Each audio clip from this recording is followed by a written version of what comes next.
itu semoga tercurahkan juga kepada keluarga kita dan anak turun kita.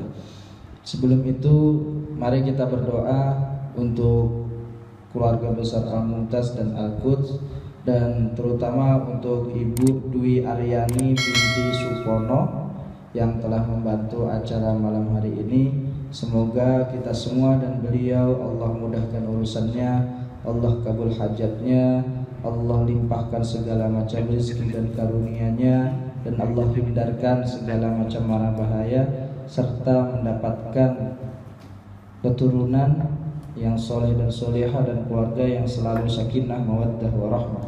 Ala hadhihi niyyah li ajli salamah wal barakah bi jayhi sayyidi wa habibi Muhammad wa karamati sayyidina Rasulillah sallallahu alaihi wasallam. Syai'un lillah. Al-Fatihah.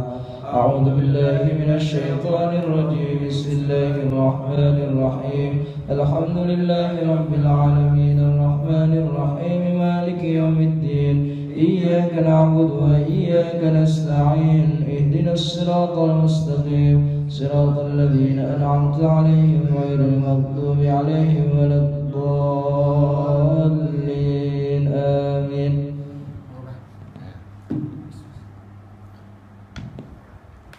Assalamualaikum warahmatullahi wabarakatuh. Waalaikumsalam warahmatullahi wabarakatuh. Memang duduknya bener, Bang. Sepi. Bismillah, alhamdulillah, salatu wassalamu ala rasulillah wa ala alihi wa sahbihi wa mawala ba'd. Jamaah dan para santri Rumah Tahfidz Al-Quds Kelapa 10 yang dirahmati Allah Subhanahu wa taala. Para pemirsa Facebook yang selalu setia menunggu live di channel Al-Quds setiap malam Jumat, serta channel Al-Mumtaz Al-Islami. Malam hari ini kita akan lanjutkan ngaji kita. Namun sebelum itu mari kita awali dengan bersama-sama mengucapkan lafaz basmalah. Bismillahirrahmanirrahim. Malam hari ini agak sepi, tapi tidak menyurutkan semangat kita untuk ngaji. Kita masuk ke hadis yang nomor 4 ya. Al-haditsur rabi'. Betul ya? Ya, hadis yang keempat. An Abi Abdurrahman Abdullah bin Mas'ud radhiyallahu anhu qala, dari Abi Abdurrahman yaitu Abdullah bin Mas'ud radhiyallahu an, beliau berkata, haddatsana Rasulullah sallallahu alaihi wa alihi wasallam wa huwa as-sadiqul masduq wa huwa as-sadiqu al-masduqu, telah mengabarkan kepada kami Rasulullah sallallahu alaihi wasallam, wa huwa, dan Rasulullah itu as-sadiqu ya, yang selalu benar, al-masduqu, yang dibenarkan atau membawa kebenaran. Apa kata Nabi? Beliau bersabda, inna ahadakum yujma'u khalquhu fi batni ummihi arba'ina yawman nutfatan. Sesungguhnya setiap orang di antara kamu, maksudnya gitu ya, inna ahadakum, sesungguhnya setiap orang darimu, yujma'u, dikumpulkan, khalquhu, penciptaannya, fi batni ummihi, dalam perut ibunya, arba'ina yawman, selama 40 hari, nutfatan, dalam bentuk nutfah. Summa yakunu alaqatan misla dzalik, kemudian menjadi alaqah misla dzalik. Misla dzaliknya kemana? Arba'ina yauman. Kemudian menjadi alaqah selama juga 40 hari ya. Summa yakunu mudghatan misla dzalik, kemudian menjadi mudghah juga 40 hari. 40 hari. Summa yursalu ilaihil malaku, kemudian diutus kepadanya malaikat. Diutus kepada apa? Janin itu ya. diutus kepada janin. Nama Mam, 120 hari berarti 4 bulan. Oh, bingung. 40. Hah? Ya, trimester pertama. Ya, 120 hari berarti 4 bulan kan? Sampai dia jadi bulugh. Setelah 4 bulan ngapain? Ya, fayangfukhu fihi ruha. Kemudian ditiupkan pada janin itu ruh. Sempurna, jadi ada ruhnya setelah trimester 40 120 hari sama dengan 4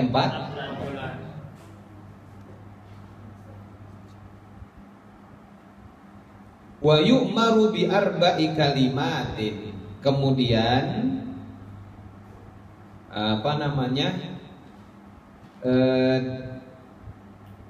diperintahkan atau diberikan atau ditetapkan ya dengan 4 kalimat.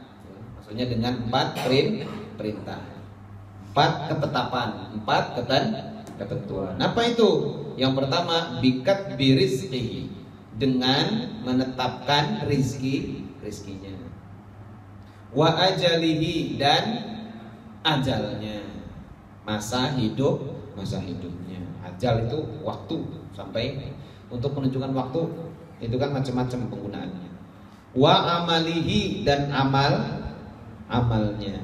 Wa saqiyun am sa'idun, dan kondisi yang ia dapati apakah itu susah, sengsara, saqiyun ya, atau sa'idun atau bahagia. Jadi globalnya udah ditetapkan. Ini rizkinya, kadarnya, gitu kan? Ini ajalnya, sampai waktunya, ya. Ini pekerjaannya, aktivitas umumnya, ini nasibnya, apakah bahagia atau sengsara. Ditetapkan di dalam. Nanti kita bahas. Fa wallahilladzi la ilaha ghairuhu, maka demi Allah yang tiada Tuhan selainnya. Inna ahadakum, sesungguhnya seseorang di antara kamu, la ya'malu bi'amali ahlil jannati, ia akan beramal dengan amal ahli surga, ya, bi'amali ahlil jannati, dia beramal, dia mengerjakan sesuatu dengan amalan ahli surga. Hatta ma yakunu bainahu wa bainaha, hatta sampai sehingga ma yakunu bainahu, apa yang ada bainahu antara dia wa bainaha dan surga, illa zira'un, hanya satu hasta. Zira' itu hasta segini nih ya, zira' itu ini.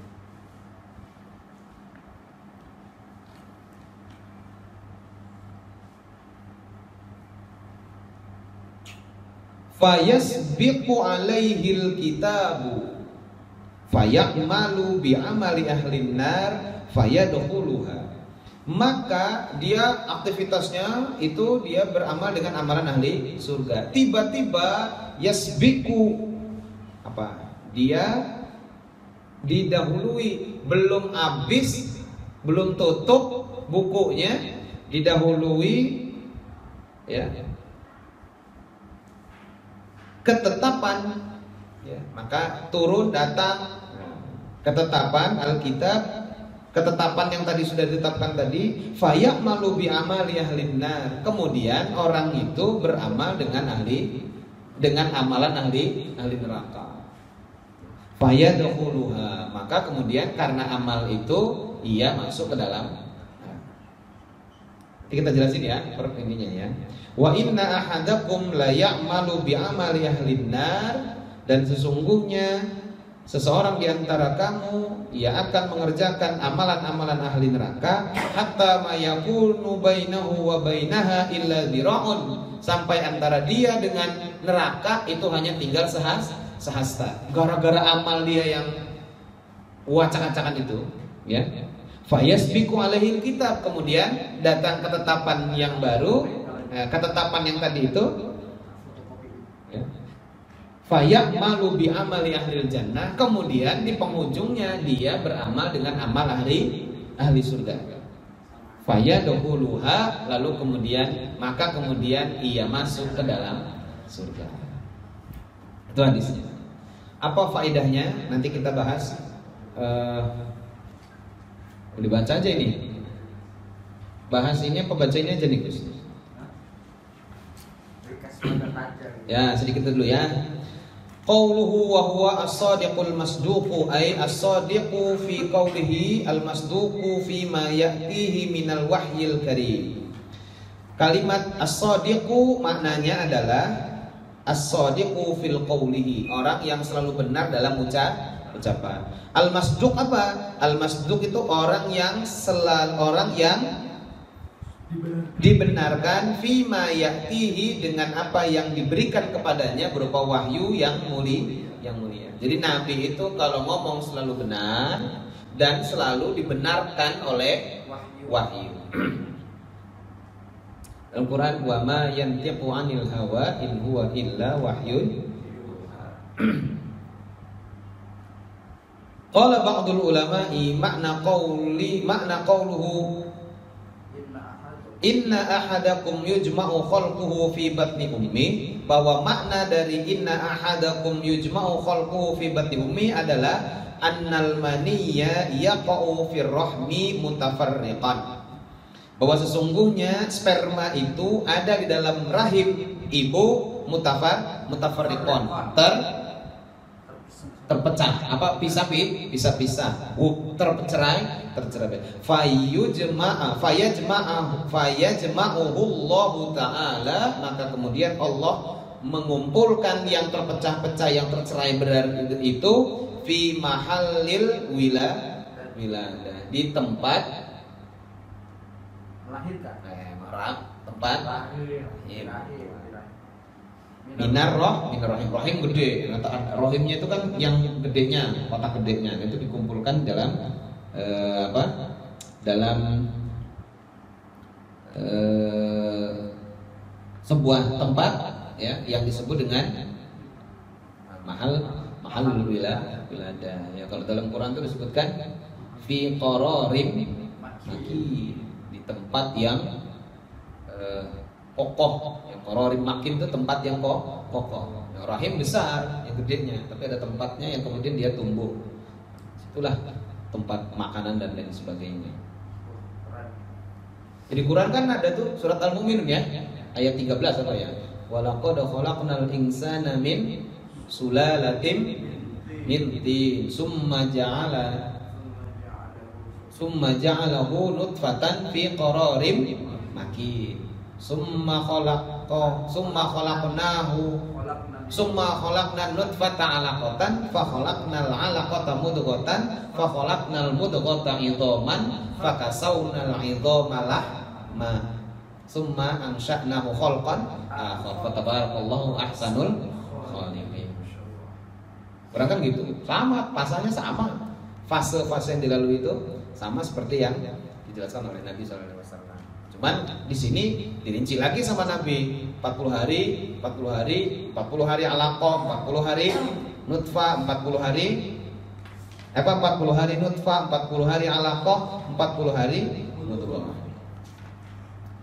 Oke, sebelum kita lanjut ke bawah ya, kita cari maknanya dulu tentang kata-kata itu, tentang kata-kata di atas. Karena yang syarah yang wa qad jaa an Ibnu Mas'ud fi tafsir dzalika itu kan udah menjelaskan tentang konten pelajaran yang di bawahnya, tapi kita perlu cari makna sedikit, cari informasi sedikit tentang inna ahadakum yujma'u khalquhu fi batni ummi arba'ina nutfatan 'alaqatan dan sebagainya, supaya kita sama-sama bisa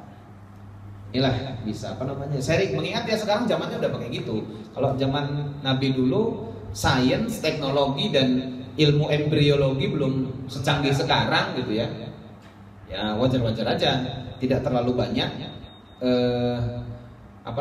perdebatan atau pemberian makna terhadap itu. Alaqah ya alaqah, istilah Nabi alaqah. Seperti misalnya kalimat atau kata misqala dzarrah misalnya, fa may ya'mal misqala dzarratin khairan yarah. Zaman dulu dzarrah itu apa dimaknai? biji sawi. Karena yang paling kecil yang didapati oleh manusia waktu itu biji sawi. Belakangan kan maknanya mengalami pergeseran makna kan.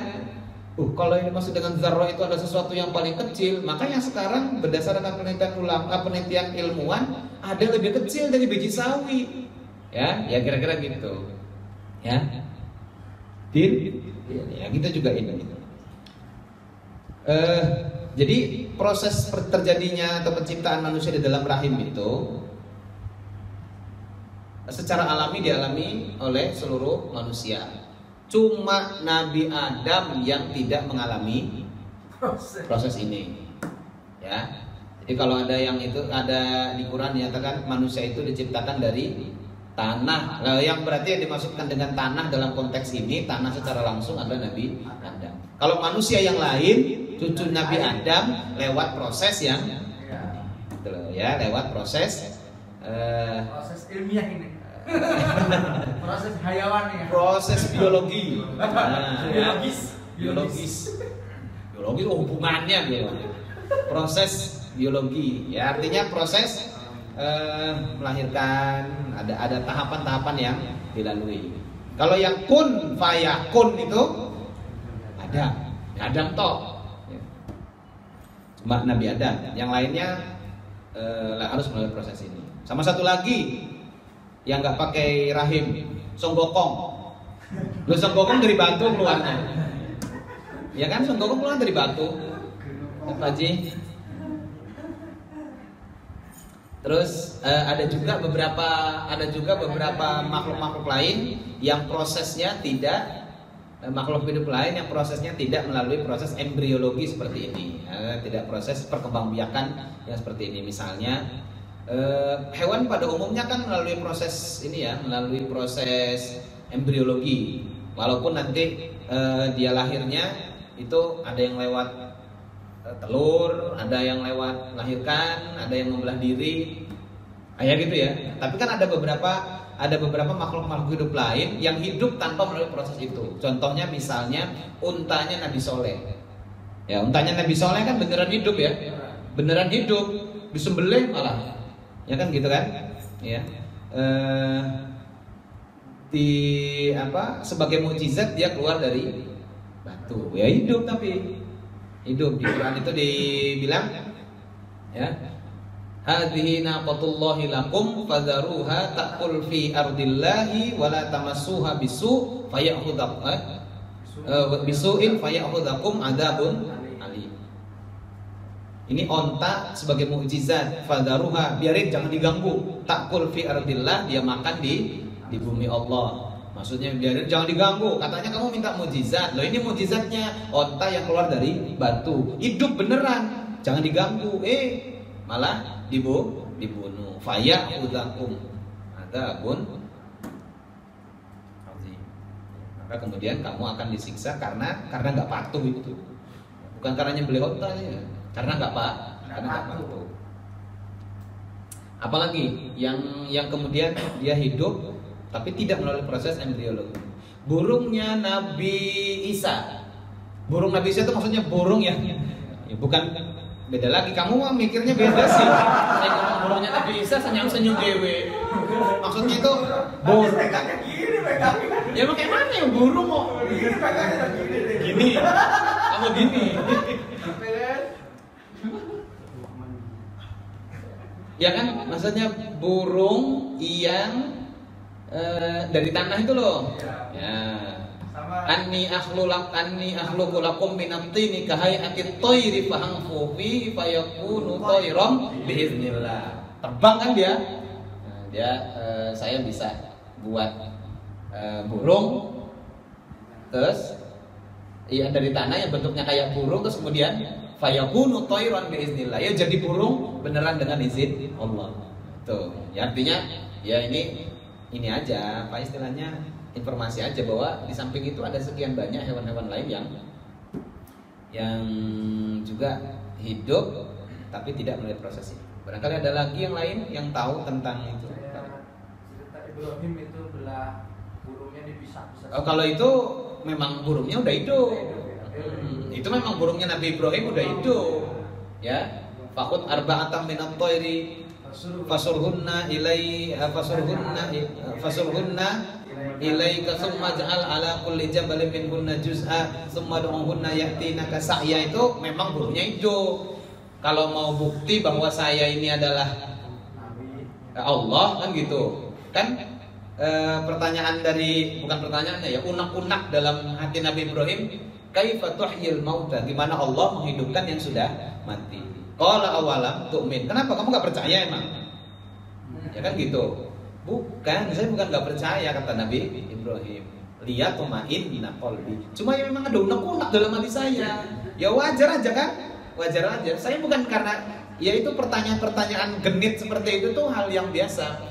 Pertanyaan-pertanyaan yang kemudian berawal dari kebingungan-kebingungan itu hal yang biasa buat para penuntut ilmu. Jadi kalau menuntut ilmu ya harus bingung. Kalau nggak bingung malah justru mengkhawatirkan. Ya, karena mana ya kira-kira ya, dia mengukur kekuasaan Allah dengan sesekali masuk terlintas dalam pikirannya, terus kemudian terdetik gitu ya dalam hatinya. Kaifa tuhyil mauta, kayak mana engkau menghidupkan yang udah hidup? Wong udah jadi tanya.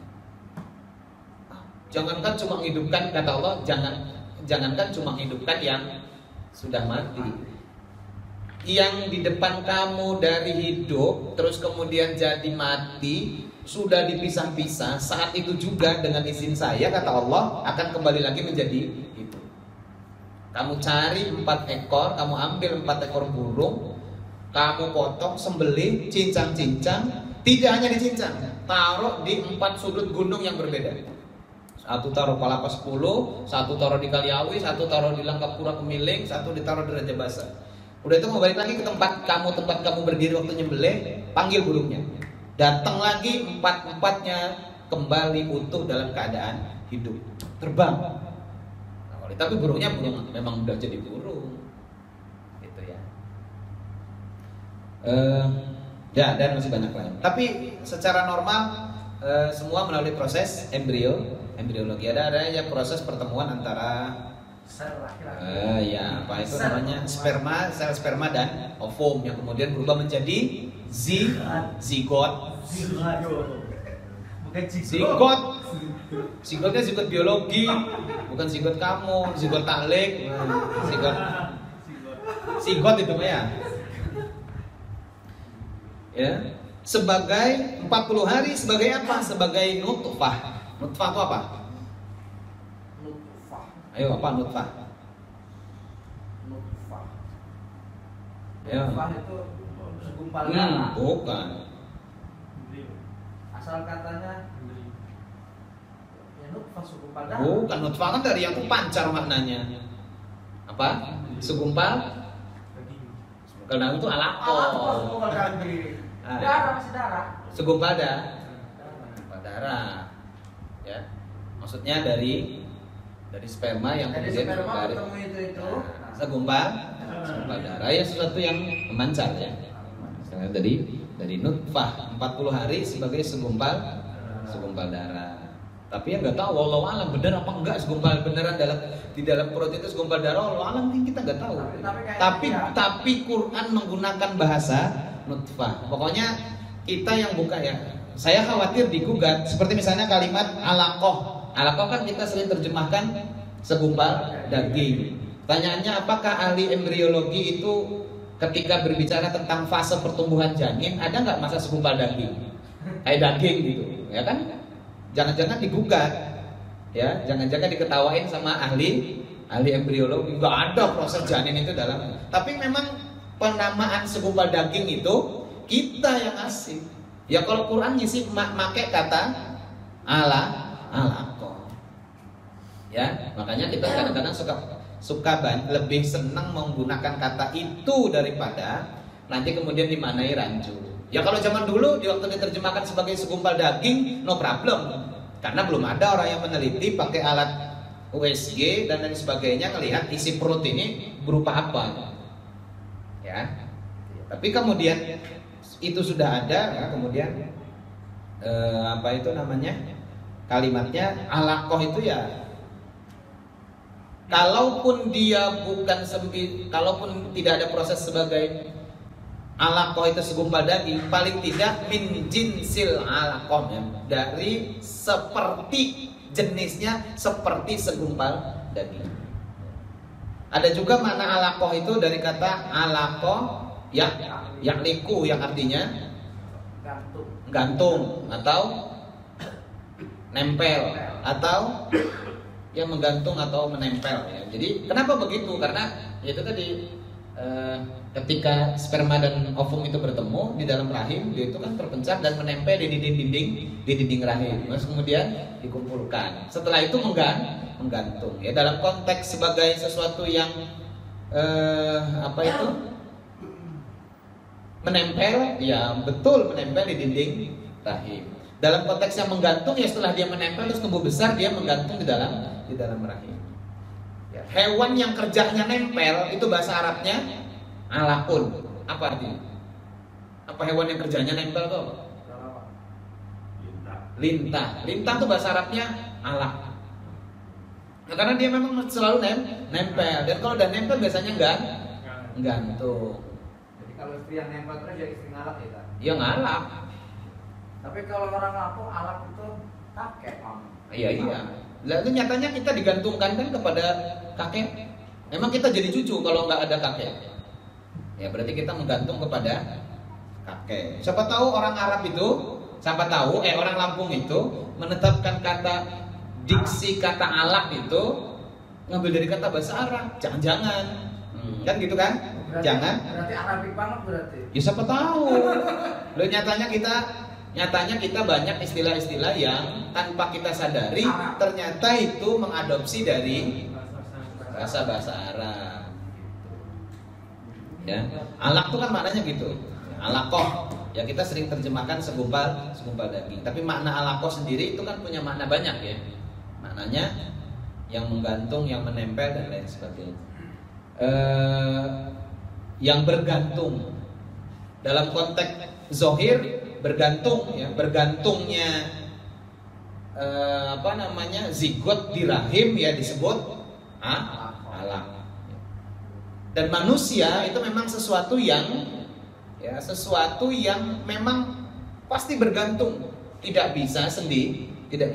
Dia mesti bergantung kepada yang lain. Dan yang paling baik tempat bergantung adalah Allah Subhanahu wa taala. Gitu kan? Ya, kita ini nggak bisa hidup sendiri. Kita ini bergantung kepada bantuan dan pertolongan orang lain. Makanya kemudian disebut sebagai manusia sosial. Manusia yang makhluk sosial. Ya, manusia itu adalah makhluk sosial, makhluk yang tidak bisa hidup tanpa bantuan orang lain. Kalau nyamuk bisa hidup tanpa bantuan orang lain. Karena dia, ya kan? Karena dia minta bantuannya sama nyamuk. Sama orang. Ya dia nggak bisa minta bantuan sama orang. Harus sama nyamuk. Dia sama nyamuk juga. Butuh bantuan nyamuk ya. lain.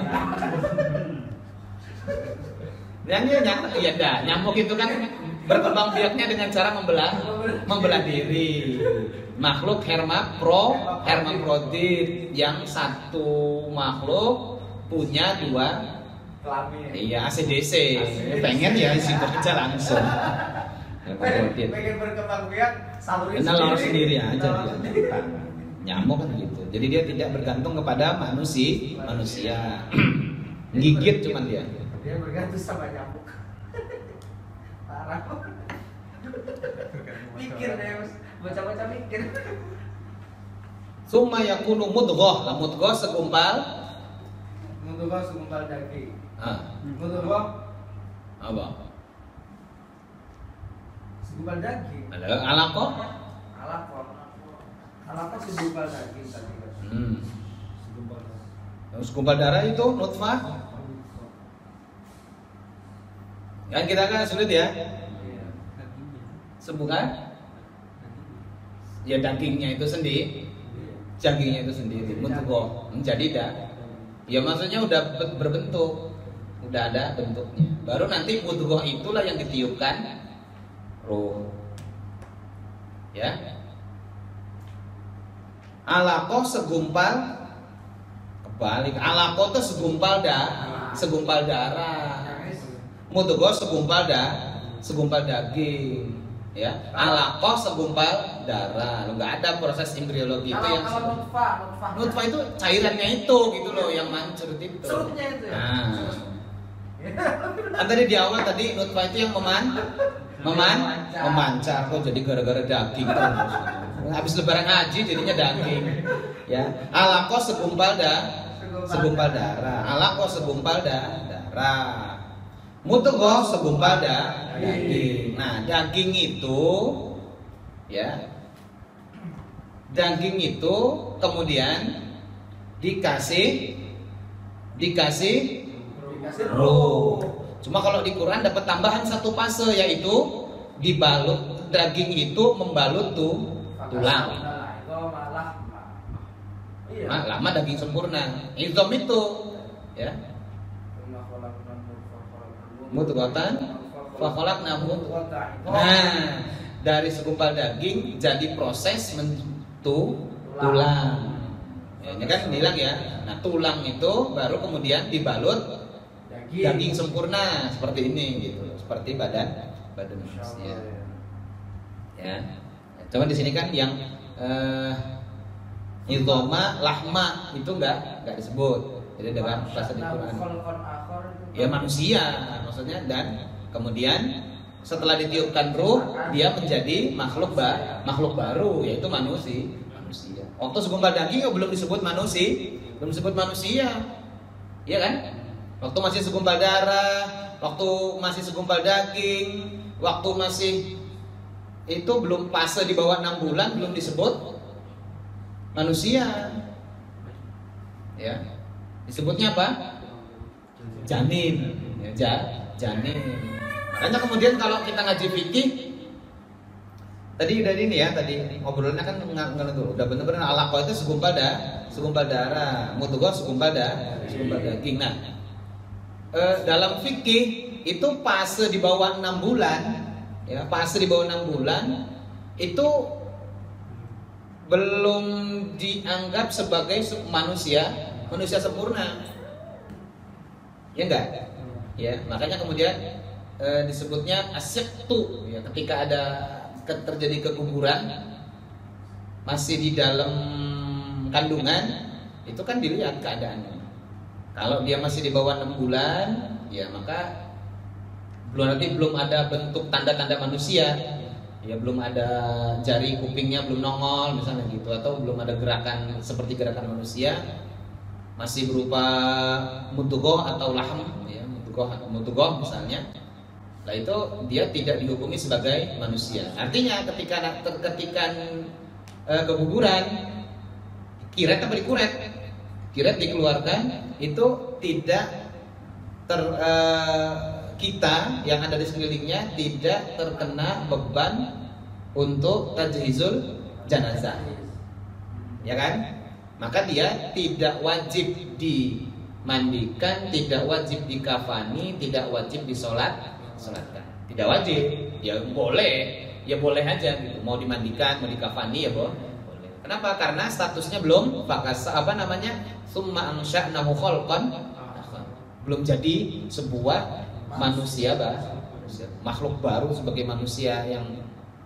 Tapi kalau dia udah lewat 6 bulan, ya, itu dia sudah ada ruhnya. Lah kalau sudah ada ruhnya maka diperlakukan sebagai manusia pada umumnya. Lah ketika guguran di atas 6 bulan atau sudah terlihat bentuk kepalanya udah ada, bentuk kakinya udah ada seperti manusia, keluar, ya, meninggal di dalam perut, dikeluarkan, tajhizul janaiz. Belum lewat 6 bulan, 7 bulan prematur, ngelahir. Begitu lahir, sempat nangis, meninggal, diperlakukan seperti manusia. Nah, sudah menjadi sebuah makhluk baru. Itu ya. Tsumma yakunu mudghatan, kemudian menjadi segumpal daging. Itu yang kalau yang ditekan deg, ya ada suaranya itu ya, itu mudghah.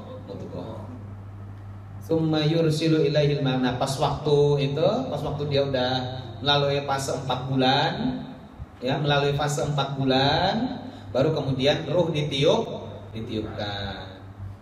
Nah, terus kalau yang dak di bawah 6 bulan, di bawah 4 bulan tuh udah ada ruhnya apa belum? Ya. Nah, itu berdasarkan hadis ini atau berdasarkan ayat Quran itu sebenarnya belum ada ruhnya. Terus yang dak itu apa? Itu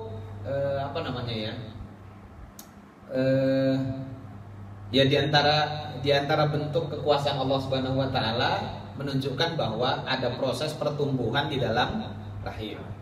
Ya, tapi sebagai makhluk hidup yang sudah ditiupkan ruh dia belum. Gitu ya. Ya kan?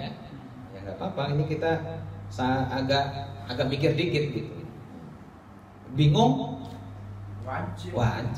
Ya harus bingung, enggak apa-apa. Enggak bingung. Soalnya belum pernah lihat UCG. Oh, belum pernah UCG ya? Belum pernah lihat UCG. Yang di UCG dilihat itu usus terus. Jadi pas UCG yang dilihat kok usus. Pas di dalam kok ada yang geprek gitu. Belum lihat bayi kalau sama apa itu namanya? Sama rendang yang di sono di samping Alfamart di situ tuh yang langganan si Habib. Apa jenenge Beb? si Habib sih itu. Habib sama itu tuh. Apa Sebelah. Di WSG sebelah lagi tuh. Ya. Nah, itu kan 2 bulan diginiin sama bidan. Ini udah ada nih kata dia, oh, ini positif nih dan lain sebagainya. Lah itu alamiah, ciri alamiah bahwa ada tanda pertumbuhan. Tapi sebagai sebuah makhluk hidup baru yang sudah ditiupkan ruh itu proses itu semua dilalui selama 40 hari. Kenapa 40 hari ya? 40 hari. Jadi 120 hari ya sama dengan 4 bulan. Makanya kemudian ini fase yang rawan. Ya, trimester pertama ini fase yang rawan. Yang kedua, begitu lewati fase ini berarti kan ada proses baru. Nah, di proses baru setelah pasca 4 bulan inilah sebagai orang tua harusnya sudah melewati satu fase sehat janinnya itu patut disyukuri. Nah itu makanya kemudian ada tradisi 4 bulan. Tujuannya itu bukan karena tahu posisinya kita ini tahu posisi. Ya Allah, ini sudah 4 bulan, alhamdulillah diberi kesehatan. Namanya kita patut disyukuri. Terus sekarang ini malaikat udah niupkan ruh. Lah ini perlu terus didoakan supaya tetap sehat, tetap tumbuh. Loh makanya ada orang kita di Indonesia punya tradisi syukuran 4 bulanan. Gitu loh. Tradisi 4 bulanan tuh intinya tuh bukan masalah 4 bulan ke 4 bulan, nunggu waktunya aja itu supaya pas ya gitu. Dan tidak harus 4 bulan, pengennya pas waktu 5 bulan ya boleh. Sebagai bentuk bahwa ya sebagai nikmat yang besar itu patut, mas belakang Gus, itu patut dan wajib disyukuri dan harus dijaga. Menjaganya dengan menjaga secara fisik, menjaga kesehatan dan kualitas makan gizi ibunya, ya, plus dijaga dengan untayan doa keselamatan dan kesehatan dari orang tua kepada Allah Subhanahu wa taala. Hanya cari momen. Nah, momennya itu kemudian diisi dengan sedekah, diisi dengan bacaan Quran, diisi dengan tahlil, doa dan lain sebagainya. Ya, bahasa kita apa? 4 bulan itu? 4 bulan. Ya 4 bulan ya. 4 bulan, 7 bulan. 7 bulan. Dan 4 bulan itu ada tradisinya. Iya. Dan tidak hanya di kita ya, di Yaman itu pakai tradisi. Nanti 7 bulan gitu juga. Kenapa 7 bulan? Karena sudah melewati fase yang tadi kita cerita. Ya, dia udah menjadi sebuah makhluk baru. Alhamdulillah, fase 4 bulan sudah lewat. Fase dia ditiup ruhnya sudah masuk nih, kita udah punya anak nih. Gitu, kira-kira gitu. Kita udah punya anak, jenis kelaminnya mungkin udah ketahuan. Lah ini juga harus patut disyukuri, terus didoakan. Terus kaitannya sama biasanya kalau sebentar. Terus zaman Nabi nggak ada 4 bulan, 7 bulan, ya nggak ketahuan zaman Nabi sih. Belum ada UCG kan zaman Nabi mah. Ini 4 bulan apa berapa bulan kan nggak ketahuan. Ya wajar-wajar aja. Terus Nabi kan belum ada UCG ya? Belum ada UCG zaman dulu. Kita kan udah ada UCG. Dan satu yang harus menjadi patokan kita bahwa tidak ada yang mewajibkan itu. Ya, nggak ada yang mewajibkan. Kalau nggak ada yang mewajibkan berarti ya lumrah-lumrah aja, biasa-biasa aja. Mau syukur nggak apa-apa. Maunya itu dalam bentuk sedekah dan sebagainya. Dan sedekah itu faedahnya luar biasa. Gimana Gus? Ada tradisi kita ini memang turun menurun. Misalnya kalau 4 bulan pas ditiupkan ruh itu baca, harapannya baca surat Waqiah, Ar-Rahman, kemudian Luqman, Maryam dan segala macamnya, surat-surat pilihan, supaya nanti kalaupun laki-laki akan seperti itu Yusuf misalnya. Kemudian kalau perempuan akan seperti Maryam, akan seperti keluarga Ali Imran. Ada beberapa solehnya kan? Iya, solehnya maksudnya gitu. Iya, yang penting jangan surat Allah apa aja. Ya sebenarnya nggak apa-apa dibaca surat Al-Ahqaf juga. Surat Al-Ahqaf nanti kafirnya seperti Al-Ahqaf nanti. Wah, susah diatur nanti. Coba. Jadi yang ditanya apa? Jadi apakah itu maksudnya apakah itu benar Quran. Benar sah gitu loh. Benar Sah apa enggak sahnya? Bukan, benar sah, kemudian tradisi itu mungkin perlu dikuatkan lagi dengan apa? Oh ya, baik. Jadi begini, terkait dengan tradisi gitu ya, itu kan tradisi itu apa sih? Ya, kata dalam kata Syekh Alawi Al-Maliki itu Al-Hasani itu dalam kitab apa itu namanya? Hadis beliau itu Mafahim, termasuk juga Bainan Nazriyah wa Tatbiq itu. Kata beliau yang dimaksud dengan tradisi itu, nama kita bisa lupa. Amrun khariqun adiyun la silata fiddin. Sesuatu perkara yang umum, yang bersifat kebiasaan atau adat istiadat, la silata fiddin, yang tidak ada kaitannya dengan agama. Jadi itu nggak ada kaitannya sama agama. Maksudnya begini. Perkara-perkara yang bersifat tradisi itu tidak perlu terlalu banyak dikaitkan dengan agama yang kemudian menjadi ukurannya adalah ini nggak boleh, ini nggak boleh, ini nggak boleh. Seperti Maulid Nabi, amrun khariqun adiyun la silata fiddin, nggak ada kaitannya. Nah, karena tidak ada kaitannya, maka yang menjadi hukumnya adalah apa kontennya. Itu yang menjadi hukumnya itu apa? Apa kontennya? Misalnya gini loh, kita kumpul-kumpul gitu, ngobrol gitu. Itu kan amrun adiyun la silata fiddin, ya. Perkara yang bersifat kebiasaan dan tidak ada kaitan sama agama. Lah bagaimana hukumnya?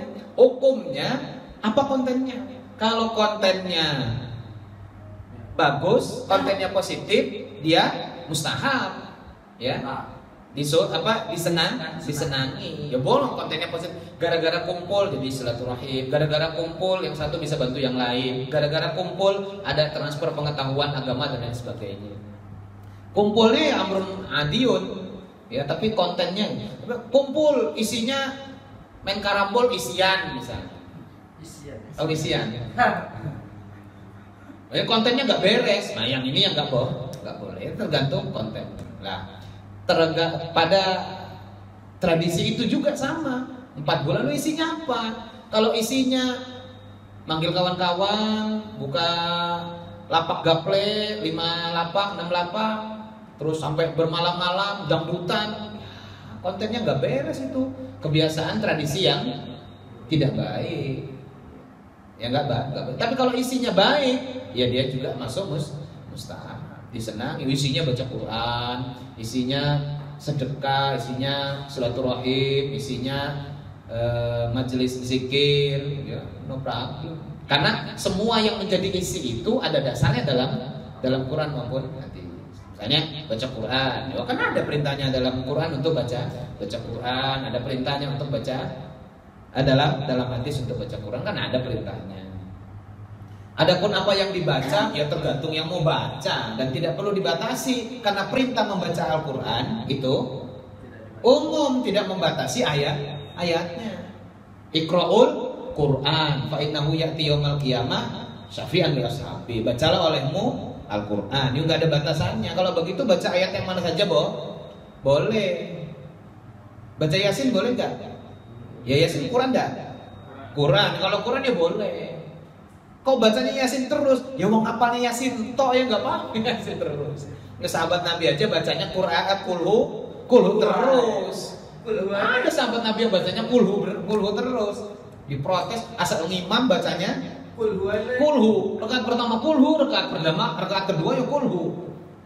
Kadang-kadang mau dia baca ayat yang rada panjang dikit, tapi diawali kulhu dulu. Atau ditutup dengan kulhu dulu.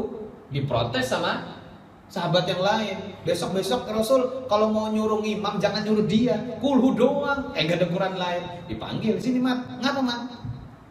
Kok kamu tak dapat laporan saya kamu bacanya kulhu terus? Ya, apa jawabnya? Kata dia, inni uhibbu hadhihi surah. Ya, inni uhibbuha. Atau dalam kata inni uhibbu hadhihi surah. Saya tuh cinta banget, seneng banget dengan surat Al-Ikhlas gitu. Dalam riwayat katakan, kenapa kamu bacanya itu? Karena saya senang dengan surat itu karena menjelaskan tentang sifat-sifat Allah. Apa kata Rasul? Hubbuka iyyaha adkhalakal jannah. Kecintaan kamu terhadap surat Al-Ikhlas itu akan menyebabkan kamu masuk ke dalam surga. Jadi masuk surga itu murah. Cinta kulhu ya masuk surga. Waduh, bocah kok ngapalin kulhu terus. Ya apa-apa. Terus bacanya Al-Mulk, apalagi Al-Waqiah, Yasin, Maryam, Yusuf ya. Kalau ayat-ayat yang itu kan memang beberapa surat di dalam kitab Imam Nawawi itu At-Tibyan fi Adabi Hamalatil Quran, itu kan Imam Nawawi menyebutkan beberapa hadis tentang keutamaan surat-surat tertentu ya. Di bagian akhir itu. Ya kan ada kan?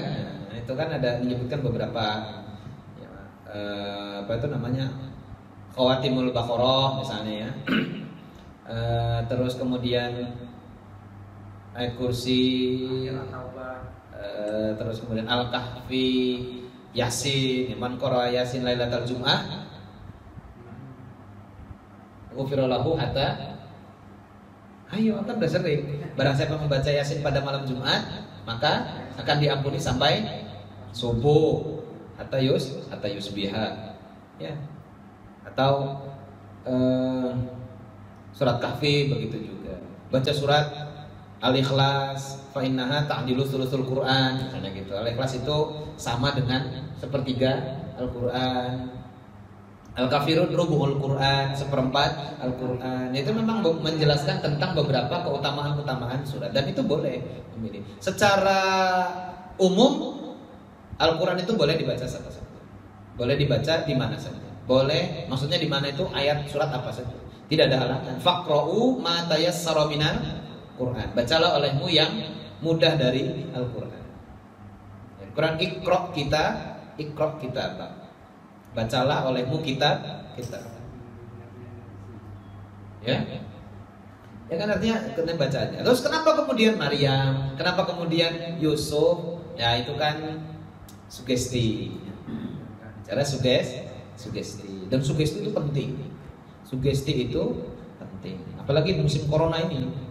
Ya, sugesti sangat penting. Yang salah satu yang dapat menjadi pencegah COVID-19 itu hidup di dalam tubuh manusia adalah meningkatnya imunitas tubuh. Nah, salah satu cara trik untuk meningkatkan imunitas tubuh adalah selalu berpikiran positif. Sugestinya harus kuat. Oh, sugestinya lemas, bukan negatif, kayaknya mau mati saya besok. Sakit kalau kayak gitu gampang. Gitu. Saya strong. Besok saya mau menjual kayu, misalnya gitu. Wah, insya Allah imunitasnya kuat, senang, bahagia, tertawa. Itu imunitasnya meningkat. Mau lahiran itu. Gitu. Ya. Kalau dibicara stres ini. Istri di rumah sendiri lahiran, belum ada apa-apa. Kalau doanya makbul, boleh sapi gitu. Kan gitu kira-kira gitu. Tapi ya santai aja gitu, tawa aja kan. Orang-orang kayak ikut lahirin kok. Lah iya, saya kan nggak ikut lahirin, cuma ikut ngeden toh. Istri ngeden ikut ngeden tanpa disadari. Begitu udah selesai ngelahirin, Lo ikut gede. ngapain ngeden? Ya nggak ngerti saya juga ngapain ngeden. Pokoknya, saya juga namanya gitu. Itu namanya ya sugesti. Lah sama gitu juga. Pas waktu baca surat Yusuf sambil baca maknanya gitu kan. Terus ingat kebayang Nabi Yusuf yang kata riwayat gantengnya luar biasa. Sugesti, harapannya ganteng kayak Nabi Yusuf. Perkara nanti keluarnya wacak-acakan. Tapi kan intinya ana inda dhanni abdi bi. Kata Allah, saya seperti atau gimana prasangka hambaku kepadaku. Lah kalau dia berprasangka nanti anaknya ganteng kayak Yusuf ya alhamdulillah ya. Membaca itu kan meningkatkan kualitas husnuzan kepada Allah Subhanahu wa taala. Ya itu aja sebenarnya ini.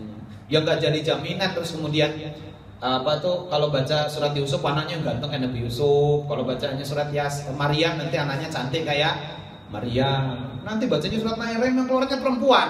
Keluarnya laki-laki. Ujung-ujungnya anaknya laki-laki tapi cantik kayak Maryam. Ya enggak kayak gitu maknanya. Lah iya kan? Ya enggak kayak gitu maknanya.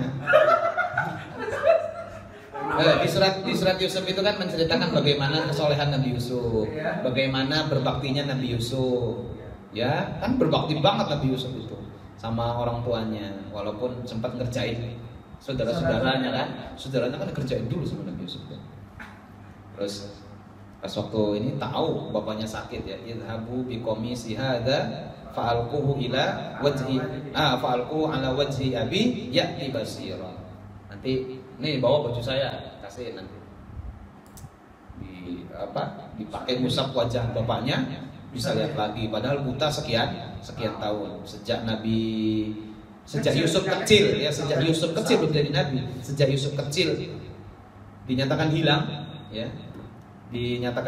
terus dengan alibi dimakan serigala. Kalau sering nonton Conan kan ada apa alibinya ya, dengan alibi dimakan serigala, walaupun alibinya itu nggak masuk akal karena kalau dimakan serigala masa bajunya nggak robek sama sekali, makanya disembelihin domba, hilang, nangis, matanya sampai tertutup sampai tidak bisa melihat. Terus dia lihat lagi, itu diantara mujizat bahwa mujizat ya, tabarruk ya. Dalam konteks ini ya kata ulama salah satu contoh tabarruk yang sudah ada dari zaman sebelum Rasulullah SAW itu diantaranya ini tabarruk Nabi dengan Nabi ya. Tabarruknya Nabi Yakub ya, bapaknya Nabi Yakub ya, Nabi Yakub dengan Nabi Yusuf, wasilah pakaian bajunya Nabi Yusuf. Dan pakaian gamis bajunya Nabi Yusuf itu bukan baju sembarangan, baju yang memang dibawa sama Nabi Yusuf, didapati di dalam sumur.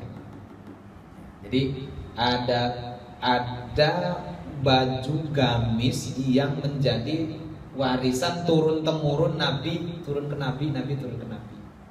Ya, nah, gamis itulah yang kemudian gamisnya Nabi Ibrahim ya, terus sampai ke Nabi Yusuf. Itu juga yang menjadi gamis yang masih ada sampai zaman Nabi Musa dan Nabi Harun. Ya kalau di Quran dikatakan itu di dalam kotak ya yang disebut dengan tabut ya, kotak peti yang disebut tabut ya. Di dalamnya ada apa? Di dalamnya peninggalan Alu Musa wa Alu Harun, itu diantaranya adalah gamis yang juga dipakai oleh Nabi Yusuf yang kemudian dipakai untuk bukan baju gamis sembarangan ya, itu ya di Quran kan ada gitu ya, inna ayata mulkihi ayyatiyakumut tabutu fihi sakinatum mir rabbikum wa baqiyatum mimma taraka alu Musa wa alu Harun tahmiluhul malaikah. Dalamnya kan ada na'al, sendal, teropanya Nabi Musa dan lain sebagainya dalam tabut. dipakai sama, kalau Tolut dia dapat warisan ke Tolut. Tolut itu juga di pas waktu jelaskan tafsir itu dijelaskan gamis, ini sejarah tentang gamis itu. Gitu ya. Jadi ayat itu tadi adalah kalau benar apa enggak? Ya benar, mau dibaca Quran. Ya no problem, dan tidak perlu diperdebatkan. Nabi enggak nyontohin. Ya enggak apa-apa Nabi enggak nyontohin. Ya. Nabi juga enggak nyontohin, ngajarnya kayak gini, ngajinya kayak gini. Ya kan kita tetap ngamalkan seperti ini. Nanti hadis yang kelima kan tentang itu. Nanti kita akan upayakan membahas secara mendalam. Nah, itu kan tentang al-ihdas. Nanti kita bahas sejauh mana sih ihdas itu, pembagiannya seperti apa dan lain sebagainya. Sedikit lagi ya.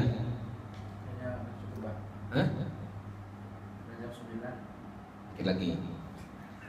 Terus yang ditetapkan apa? Empat ketetapan. Pertama, rizkinya, ajalnya, amalannya, dan bahagia ataupun sengsaranya. Ini singkat aja ini. Jadi ditetapkan, udah ditetapkan dari dalam kandungan, udah ditetapkan ini jatahnya, ini dan sini. Jadi rizki dan lain sebagainya ditetapkan. Tapi ditetapkannya kadar. Bukan rinci, kamu hari ini dapat 100 rupiah, rancingannya 4 gitu, nggak kayak gitu, enggak. Pokoknya kadarnya sekian. Nah, ketika kadarnya ini habis, ya udah, ya itulah. Habis berarti rezekinya. Habis rezekinya ya ajalnya juga. Makanya jatah kamu ditetapkan di dalam janin pas waktu dulu terutama dalam janin, jatahnya rezekinya adalah 2 miliar nilainya loh gitu loh. Nilainya 2 miliar. Lah itu bukan duit tok, semua dikumpulin. Oh, nah setiap kamu dapat itu dicicil, dikurang, kayak gitu, dikurang. Misalnya, aduh, tinggal rezekinya dikata itu rezekinya tinggal 100.000 misalnya. Ya udah, pintar-pintar aja kamu manage 100.000 ini. Asal 100.000 ini jatah 100.000 habis juga rezekinya. Kira-kira gitu. Ya dia kadar, tidak dirinci satu persatu terus dia global. Makanya disebutnya rizkinya, bukan hasil usaha. Apa bedanya rizki dengan hasil usaha? Ada bedanya. Rizki itu segala sesuatu yang bisa dimanfaatkan, meskipun bukan kita yang dapat. Itu namanya rizki. Ini kopi rizki saya, karena saya bisa manfaatkan. Walaupun bukan punya saya, walaupun bukan saya yang beli, ya gitu. Tapi karena saya bisa manfaatkan, maka dia menjadi rezeki bagi saya. Itu rezeki namanya. Kalau hasil usaha, kita bisa dapat yang banyak hasil usaha, tapi belum tentu bisa manfaatkannya. Ketika kita tidak bisa memanfaatkan rezeki itu, tidak bisa memanfaatkan hasil usaha itu, maka dia hanya berstatus sebagai hasil usaha, tidak disebut sebagai rezeki. Karena rezeki itu unik. Uniknya rizki itu apa? Rizki itu segala sesuatu yang bisa kita manfaatkan. Boleh jadi orang yang dapat tapi kita yang manfaatkan, maka itu menjadi rizki kita. Ya, boleh jadi kita yang nyari, kita yang manfaatkan, itu rizki kita. Boleh jadi kita nggak nyari tapi kita bisa manfaatkan.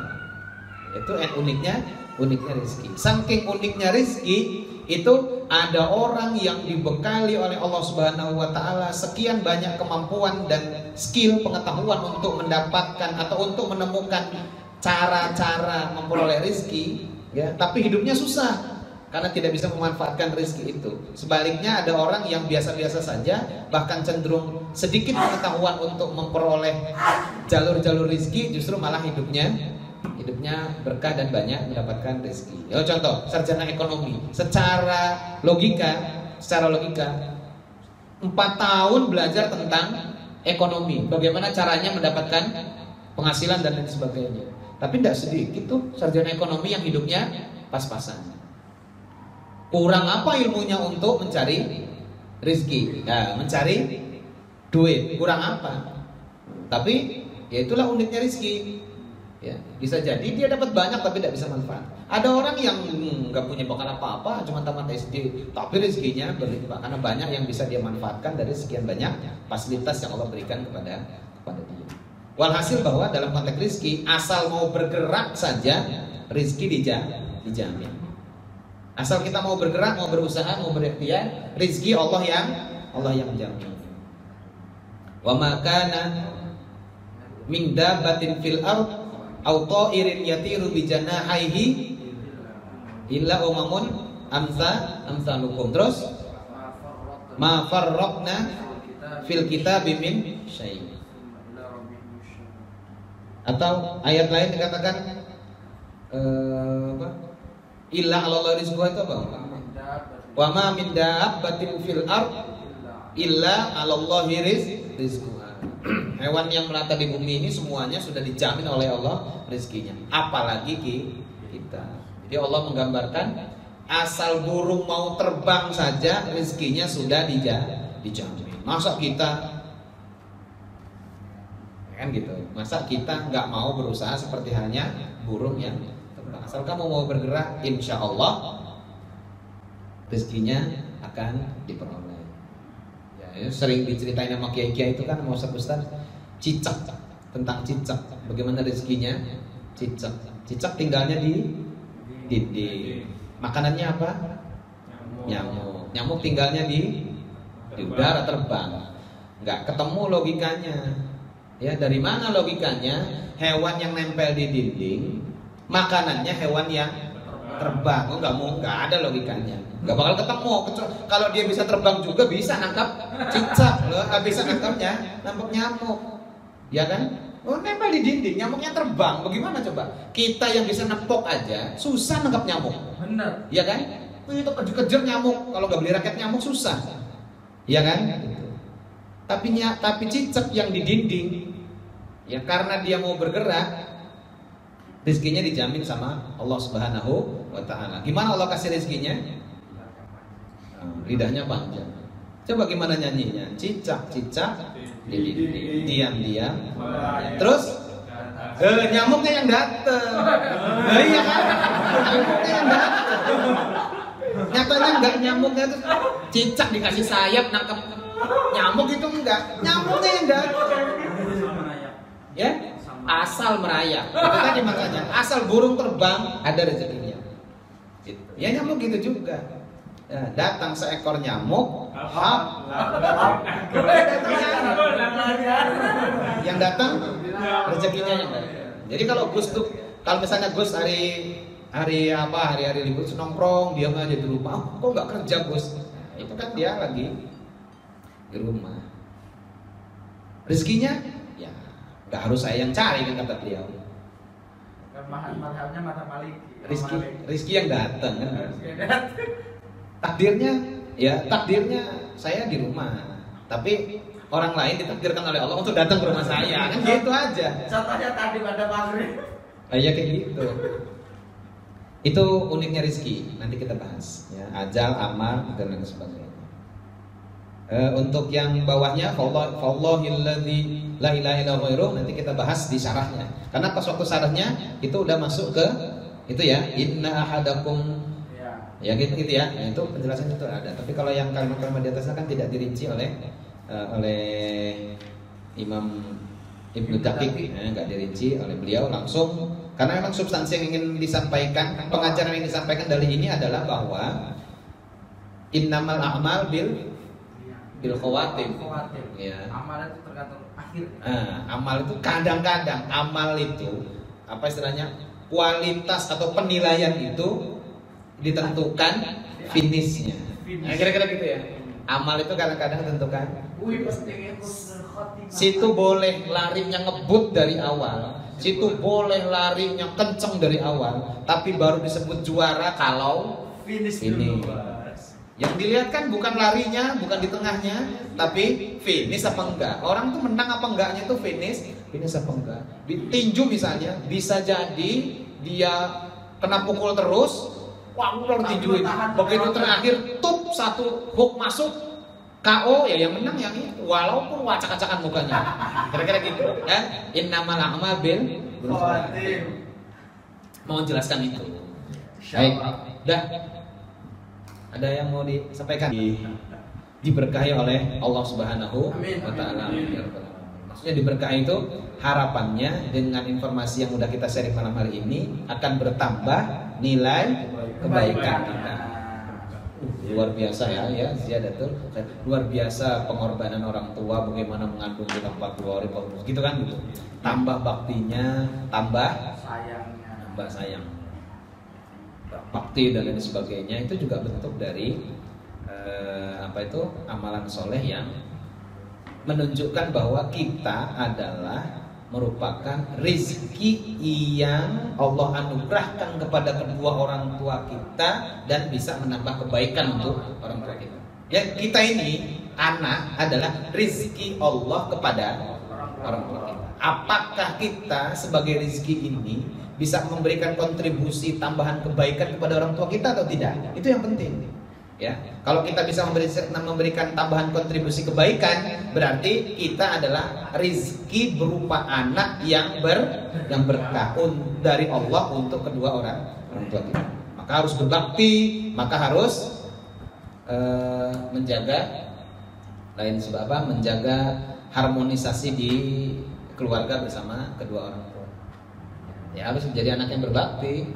Berbakti itu apa? Tidak durhaka belum disebut berbakti. Jadi gini, tidak durhaka kepada orang tua itu belum disebut berbakti. Ya kan kadang-kadang. Jadi gini,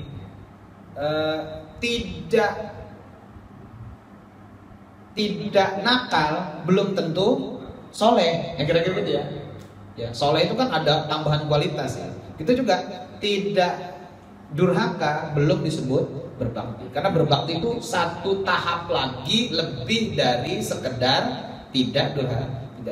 Maka Pak Kules, berbakti itu adalah memberi yang banyak kepada keduanya dan selalu menganggapnya sedikit, karena sebesar apapun pemberian kita akan tetap sedikit ketika dibandingkan dengan jasa orang tua, dan menerima yang sedikit dari keduanya dan selalu menganggapnya banyak. Karena meskipun dari secara fisik yang kita terima itu sedikit, sesungguhnya itu sesuatu anugerah yang sangat besar yang kita peroleh dari Allah melalui perantara kedua orang tua. Itu berbakti. Itu yang disebut dengan ihsan. Baik, terima kasih. Kita tutup dengan bersama-sama nafas. Alhamdulillah. Amin. Subhanakallahumma wa bihamdika asyhadu an la ilaha illa anta astaghfiruka wa atubu ilaik. Assalamualaikum warahmatullahi wabarakatuh.